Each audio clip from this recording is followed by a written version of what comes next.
ಬನ್ನಿ ಸ್ನೇಹಿತರೆ, ಇವತ್ತು ಊಟದ ಮನೆ ಹತ್ರ ಬಂದಿವಿ. ಇದು ಬಂದು ಯಶವಂತಪುರ ಬಾಂಬೆ ರೋಡಲ್ಲಿರುವ ಮತ್ತಿಕೆರೆ ಹತ್ರ ಊಟದ ಮನೆ ಇದು ಫ್ಯಾಮಿಲಿ ರೆಸ್ಟೋರೆಂಟ್ ಆಗಿರುತ್ತೆ. ಈ ಫ್ಯಾಮಿಲಿ ರೆಸ್ಟೋರೆಂಟಲ್ಲಿ ಎಲ್ಲ ಥರ ವಿವಿಧ ಅಡುಗೆ ಸಿಗುತ್ತೆ. ಬನ್ನಿ, ಎಲ್ಲ ವೆಜ್ಜು. ಇವತ್ತು ಸವಿಯೋಣ ಅಂತ ಬಂದೀವಿ ಇಲ್ಲಿಗೆ.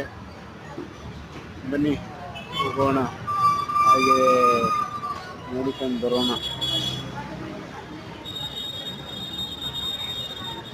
ಬನ್ನಿ ನೋಡಿ, ಊಟ ಮಾಡ್ತವ್ರೆ ಚಿಕ್ಕ ಚಿಕ್ಕ ಮಕ್ಕಳು.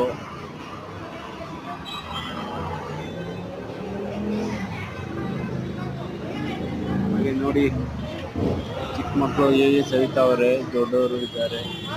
ಫ್ಯಾಮಿಲಿ ರೆಸ್ಟೋರೆಂಟು, ಫ್ಯಾಮಿಲಿ ಕುಟುಂಬ ಸಮೇತರಾಗಿ ಬರ್ತಾರೆ, ಇಲ್ಲಿ ಊಟ ಮಾಡ್ತಾರೆ, ಹೋಗ್ತಾರೆ.